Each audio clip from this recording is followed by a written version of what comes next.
বাংলাদেশে বিশেষ অর্থনৈতিক অঞ্চল ও হাইটেক পার্কে বিনিয়োগের জন্য থাইল্যান্ডকে প্রস্তাব দেওয়া হয়েছে উল্লেখ করে প্রধানমন্ত্রী শেখ হাসিনা বলেছেন, চলতি বছরেই থাইল্যান্ডের সাথে মুক্ত বাণিজ্য চুক্তি সই করা হবে। সকালে থাই প্রধানমন্ত্রী শ্রেথা থাভিসেনের সাথে দ্বিপাক্ষিক বৈঠক শেষে প্রধানমন্ত্রী শেখ হাসিনা একথা বলেন।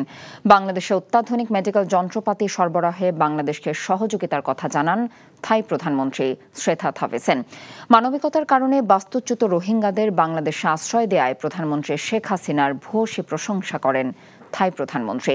বাংলাদেশে থাই প্রধানমন্ত্রী শ্রেথা থাভিসেনকে ফিরতি সফরের আমন্ত্রণ জানিয়েছেন প্রধানমন্ত্রী শেখ হাসিনা। আর আগে প্রধানমন্ত্রী শেখ হাসিনা ব্যাংককের গভর্নমেন্ট হাউসে পৌঁছলে তাকে স্বাগত জানান থাই প্রধানমন্ত্রী শ্রেথা থাভিসেন। এ সময় প্রধানমন্ত্রী শেখ হাসিনাকে লাল গালিচা সংবর্ধনা এবং গার্ড অব অনার প্রদান করা হয়। পরে শ্রেথা থাভিসেন প্রধানমন্ত্রী শেখ হাসিনার সাথে তার মন্ত্রিসভার সদস্যদের পরিচয় করিয়ে দেন। পরে সরকারি ভবনের পরিদর্শন বইতে স্বাক্ষর করেন প্রধানমন্ত্রী Sheikh Hasina.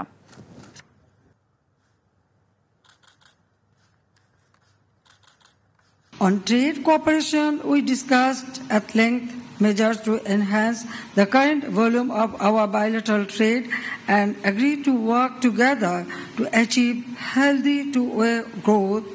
I assured the Prime Minister to take the necessary measures for investment facilitation and ease of doing business in Bangladesh. I propose to the Thai side to invest in our special economic zones and high-tech parks and to take one special economic zone exclusively for Thailand. On medical tourism, I have reassured the Prime Minister that Thailand will continue to provide excellent medical services at competitive prices for Bangladeshi seeking treatment in Thailand. We also discussed the possibility of cooperation in training and capacity building for Bangladeshi medical personnel. বিকাশে কম খরচে cash আউটের limit বেড়ে 50,000, প্রিয় এজেন্টও 2টা।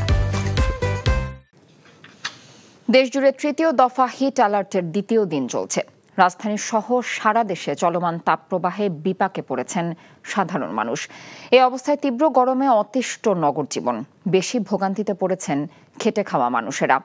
গরম থেকে রক্ষা পেতে শহর জুড়ে গাছের ছায়া খুঁজছেন অনেকেই। মানুষের সাথেই গরমে অতিষ্ঠ হয়ে উঠেছে প্রাণী জগত। আবহাওয়া অফিস জানিয়েছে 2 মে বৃষ্টি ও কালবৈশাখীর সম্ভাবনা রয়েছে। রাজধানী সহ দেশের বেশিরভাগ অঞ্চলের ওপর দিয়ে এই কালবৈশাখী ঝড় বয়ে যাওয়ার কথা বলেছে আবহাওয়া অধিদপ্তর। এতে চলমান তাপমাত্রা কিছুটা কমবে বলে মনে করছে আবহাওয়া অফিস। এদিকে গরমে অসুস্থ হয়ে হাসপাতালে বাড়ছে রোগীর সংখ্যা। দ্রুত অপরিকল্পিত নগরায়ন আর নির্বিচারে বৃক্ষ নিধনে প্রকৃতির অভিশাপেই ঢাকায় গরমের অনুভূতি বেড়েছে বলে মত বিশেষজ্ঞদের। সেই সাথে এসি ফ্রিজের ব্যবহার, যানবাহনের আধিক্য, জনঘনত্ব আর ভয়ানক দূষণ চোখ রাঙাচ্ছে রাজধানীকে। সমস্যা সমাধানে নীতিমালার প্রয়োগ চান নগর বিশ্লেষকরা। আবহাওয়ার রুদ্ররূপ নিয়ে ধারাবাহিকের তৃতীয় পর্বে দেখুন নাজিবুর রহমানের রিপোর্ট। ক্যামেরায় ছিলেন রাজু আহমেদ রুবেল। সুউচ্চ অট্টালিকা আর কাচে ঘেরা ভবনে সুসজ্জিত ঢাকা। এই ঢাকার বাতাস আর তাপ বিপর্যস্ত করে তুলছে জীবন আর জীবিকা। ফিটনেসবিহীন গণপরিবহন বাড়াচ্ছে উষ্ণতা। ঢাকার এই বিরূপ আবহাওয়ার জন্য দায়ী নির্বিচারে গাছ নিধন। উন্নয়নের দোহাই দিয়ে বিভিন্ন সময় পরিবেশ বান্ধব গাছ নিধন করেছে বিভিন্ন সরকারি সংস্থাগুলো। বিআইপির এক গবেষণায় দেখা যায় 3 দশকে রাজধানীর ঢাকার সবুজ এলাকা কমে মাত্র 7% দাঁড়িয়েছে, আর জলাভূমি নেমে এসেছে মাত্র 2.9%। জলাধার ভরাট করে গড়ে তোলা হয়েছে বসতবাড়ি। বিশেষজ্ঞরা আরও বলছেন, উত্তর ঢাকায় সবুজায়ন 14% আর দক্ষিণে 9%। পুরো ঢাকায় যা থাকার কথা ছিল 15 থেকে 20% বেশি। এ শহরের তাপমাত্রা এ কারণে পীড়া দিচ্ছে নগরবাসীকে। পরিকল্পনাবিদদের গবেষণা আরও বলছে, নগরীর 81% এলাকায় এখন ইট, পাথর আর কংক্রিটে ঘেরা। এসব কারণেই মরুর তাপে জ্বলছে ঢাকা। এ অবস্থা থেকে স্বস্তি ফেরাতে নীতিমালা মেনে পরিকল্পনা বাস্তবায়নের কথা বলছেন সবাই। যদি ঘাসও থাকে সেটা তো অ্যাবজর্ব করতে পারছে, সেটা পারছে না। সেই ধরনের ভূমি আমি সফট গ্রাউন্ড রাখছি না। আপনি নতুন এলাকাগুলো দেখেন, কয়টা এলাকায় আপনি খেলার মাঠ এবং পার্ক পাবেন। পরিকল্পনা ঠিকই আছে, কিন্তু পরিকল্পনা বাস্তবায়নের ক্ষেত্রে আমাদের উদাসীনতা, যারা দায়িত্বপ্রাপ্ত দপ্তরগুলো আছে তাদের এই ব্যাপারে একেবারেই উদাসীনতা, এই আজকে ঢাকা শহরকে এই অবস্থায় করে নিয়ে এসছে। যেভাবে করে গত 20 বছর 25 বছর ধরে আমার ব্লু নেটওয়ার্ক, জলাধার, খাল, পুকুর আমরা ক্রমাগতভাবে দখল দূষণ করেছি। একমাত্র নতুন গাছ রোপণ করা হয়েছে হাতির ঝিলে প্রায় 60,000 গাছ। এটি আপনার সম্ভব। আর নতুন গাছ লাগালেন কোথায়? আপনি তো কাটার সর্দার, লাগালেন কোথায়? গত 26 বছরে কোথায় গাছ লাগানো হয়েছে? আমি মনে করি প্রয়োজন এখন সড়ককে সংকুচিত করে, ফুটপাতকে প্রসারিত করে, ফুটপাত ধরে সাইড ওয়াকে প্রচুর গাছ লাগানো। দীর্ঘমেয়াদী ও টেকসই উন্নয়ন ছাড়া রাতারাতি ঢাকার তাপমাত্রা সহনীয় করা অসম্ভব বলে মত নগর বিশেষজ্ঞদের। জাতিসংঘের জীববৈচিত্র্য সনদ অনুযায়ী বনায়ন রক্ষা করা প্রত্যেকটি রাষ্ট্রের দায়িত্ব। আর সেই দায়িত্ব বিবেচনায় বিশেষজ্ঞরা বলছেন, সময় ফুরিয়ে যাওয়ার আগেই ঢাকাকে নিয়ে নতুনভাবে ভাবতে হবে। তারা এও বলছেন, বসবাসযোগ্য সুনিবিড় শহর হিসাবে গড়ে তুলতে অপরিকল্পিত নগরায়নে লাগাম টেনে ধরতে হবে নীতি নির্ধারকদের। Najibur Rahman, NTV news, Dhaka. বিকাশে কম খরচে ক্যাশ আউটের লিমিট বেড়ে 50,000, প্রিয় এজেন্টও 2টা। দর্শক, আবহাওয়া অফিসে আছেন আমাদের সিনিয়র করেসপন্ডেন্ট মইদুল ইসলাম। আমরা সরাসরি যুক্ত হচ্ছি তার সাথে। মইদুল, কবে নাগাদ বৃষ্টি হতে পারে, কি বলছে আবহাওয়া অফিস?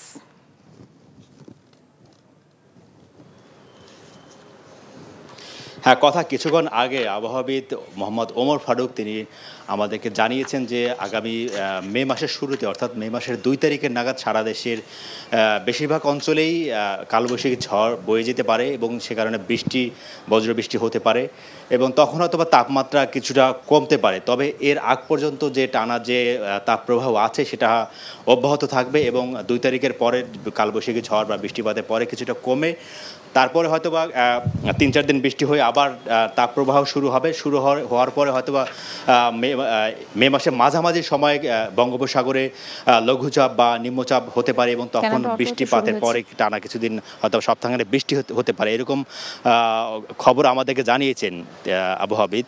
এবং তিনি আরেকটি বিষয় আমাদেরকে জানিয়েছেন যে এবছরের যে তাপপ্রবাহ সেটা টানা হিসাব করলে গত 75 বছরের মধ্যে সর্বোচ্চ। অর্থাৎ গত 1949 সালে যে তাপপ্রবাহ ছিল 18 দিনের টানা তাপপ্রবাহ, সেই রেকর্ডটি ভেঙেছিল গত বছর 2024 সালে টানা 23 দিনের এবং সেই 23 দিনের রেকর্ডটা এবছর ভেঙেছে এবং সেটা 1 এপ্রিল থেকে এই তাপপ্রবাহ শুরু হয়ে এবং সেটা আগামী 1 মে পর্যন্ত বা এপ্রিলের 30 তারিখ পর্যন্ত অব্যাহত থাকতে পারে। তাহলে দেখা যাচ্ছে যে 75 বছরের মধ্যে এই বছরেরটাই হলো তাপপ্রবাহের টানা যে রেকর্ড সেটা।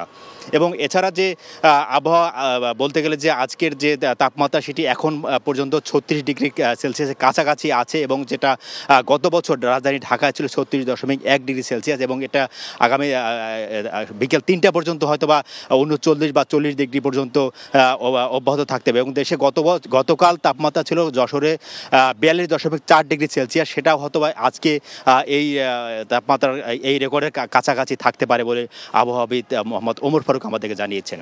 তো এই ছিল এখানকার অবস্থা। কথা আবহাওয়া অফিস থেকে জানছিলাম তাপপ্রবাহের খবর। কানাডার অটোয়াতে শুরু হয়েছে জাতিসংঘের পরিবেশ কর্মসূচির আন্তর্জাতিক সম্মেলন INC 4র্থ অধিবেশন। প্লাস্টিক দূষণের অবসানে বৈশ্বিক চুক্তিতে সম্মত হওয়ার উপর জোর দিচ্ছেন বিভিন্ন দেশ থেকে আসা কর্তা ব্যক্তি ও বিশেষজ্ঞরা। দূষণের শিকার দেশগুলোকে নিয়ে প্রতিশ্রুতি বাস্তবায়নে উন্নত দেশগুলোকে চাপ দেয়া হবে বলে জানিয়েছেন পরিবেশ বিষয়ক মন্ত্রী সাবের হোসেন চৌধুরী। অটোয়া থেকে জানাচ্ছেন রোকনউদ্দিন।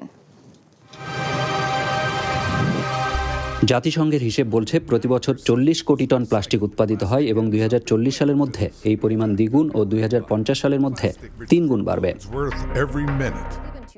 উৎপাদিত প্লাস্টিকের 76% একবার ব্যবহার করে ফেলে দেওয়া হচ্ছে। ফলাফলে বাড়ছে পরিবেশের ওপর বিরূপ প্রভাব আর বিপর্যয়ও। অবস্থা এমন যে শুধু এই বিষয়কে গুরুত্ব দিয়েই আলোচনায় বসতে হচ্ছে জাতিসংঘের তত্ত্বাবধানে। কানাডার রাজধানী অটোয়াতে চলছে সংস্থাটির পরিবেশ কর্মসূচির ইন্টার গভর্নমেন্টাল নেগোসিয়েটিং কমিটির ৪র্থ অধিবেশন।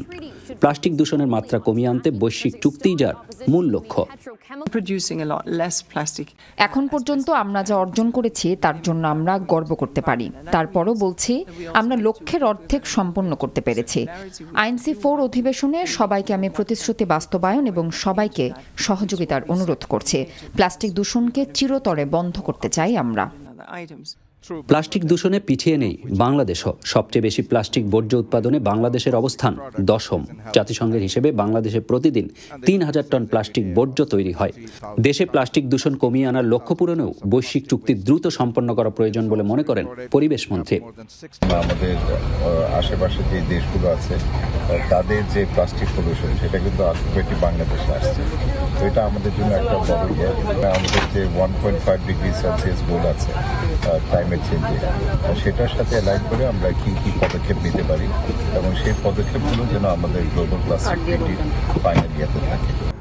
প্লাস্টিক দূষণ কমাতে এর পুনঃব্যবহার বাড়ানোর ওপরও জোর দিচ্ছেন বিভিন্ন দেশ থেকে এখানে আসা বিশেষজ্ঞরা।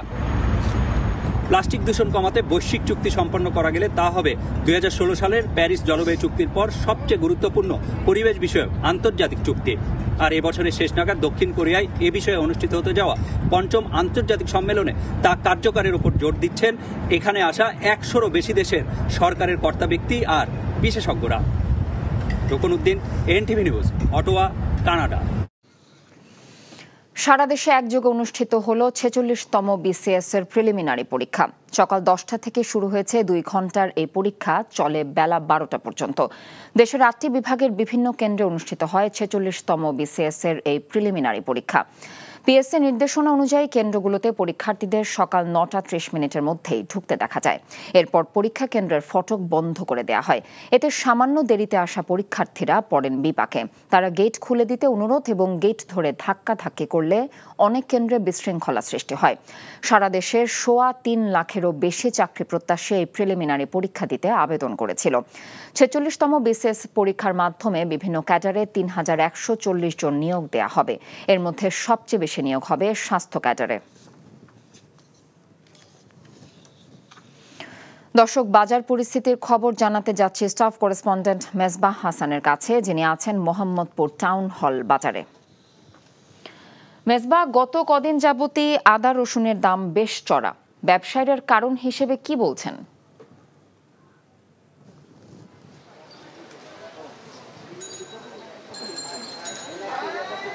কথা, গরমে তো মানুষের নাভিশ্বাস, সেই সাথে নিত্যপণ্যের বাজারেও কিন্তু স্বস্তির খবর এখনো পর্যন্ত নাই।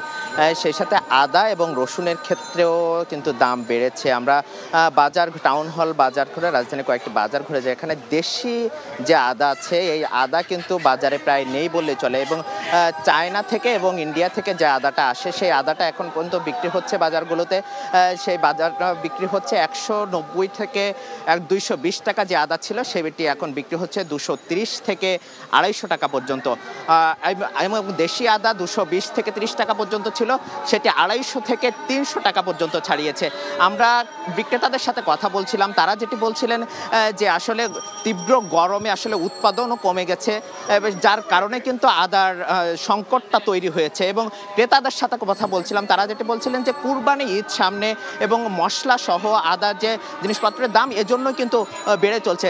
সেই সাথে সবজির বাজারের কথা যদি বলার চেষ্টা করে, সবজিতেও কিন্তু রমজানে যে বাড়তি দাম আমরা দেখেছিলাম, সেই বাড়তি দাম ছাড়িয়ে এখন যে তীব্র গরম, এই গরমে কিন্তু সবজির দামও বেড়ে চলছে। আমরা ক্রেতাদের সাথে কথা বলছিলাম, তারা যেটি বলছিলেন যে ঈদে তারা যে বাড়িতে গিয়েছিলেন, গ্রামের বাড়িতে যে বাজারটি করেছিলেন, সেখান থেকে রাজধানীর বাজারের প্রায় 2 গুণ থেকে 3 গুণ পর্যন্ত বাড়তি দামেতে কিন্তু রাজধানীতে এসে তারা কিনছেন।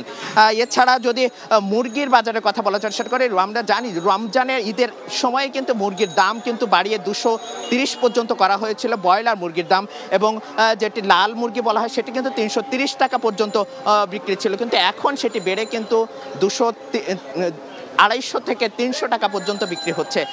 এছাড়া যদি অন্য বাজারের কথা বলি, সব বাজারে কিন্তু এখন পর্যন্ত ঈদের পরে তীব্র গরমে কিন্তু এই বাড়তি দাম কিন্তু এখনো বাজারে রয়েছে। এই ছিল বাজার পরিস্থিতি নিয়ে সবশেষ কথা। দিনাজপুরের হিলিতে চাষ হচ্ছে সুপারফুড নামে পরিচিত কিনোয়া ও চিয়া সিড। প্রোটিন ফাইবার যুক্ত নতুন 2 ধরনের ঔষধি গুণ সমৃদ্ধ এই ফসল আবাদ করে সফলতা পেয়েছেন কৃষি উদ্যোক্তা শামীম খান। তার 42% জমিতে তিনি আবাদ করছে কিনোয়া ও চিয়া সিড। হিলি প্রতিনিধি জাহিদুল ইসলাম জাহিদের পাঠানো রিপোর্ট।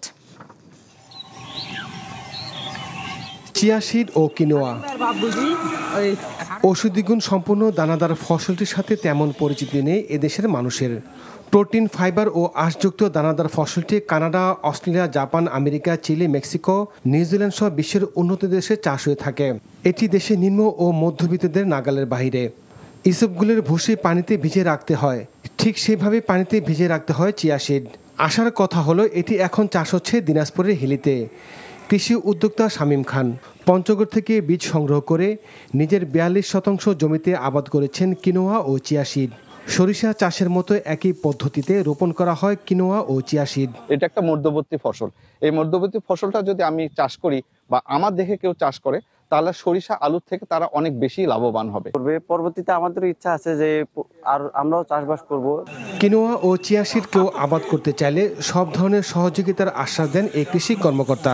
এটা ফাইবার সমৃদ্ধ হওয়ার কারণে মানুষের আসলে পুষ্টির চাহিদা পূরণের পাশাপাশি তার রোগ প্রতিরোধ ক্ষমতা বাড়াতেও সহায়তা করে এবং এটা ডায়াবেটিস এবং যারা উচ্চ রক্তচাপের ঝুঁকি সম্পন্ন রোগী আছে তাদের জন্য খুবই ভালো। বিভিন্ন ফল ও সবজির তুলনায় চিয়া সিড ও কিনোয়ায় বেশি ফাইবার থাকায় কোষ্ঠকাঠিন্য নিরাময়ে খুবই উপযোগী।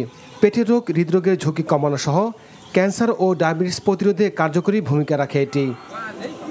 NTV news desk. বিকাশে কম খরচে ক্যাশ আউটের লিমিট বেড়ে 50,000, প্রিয় এজেন্টও 2টা।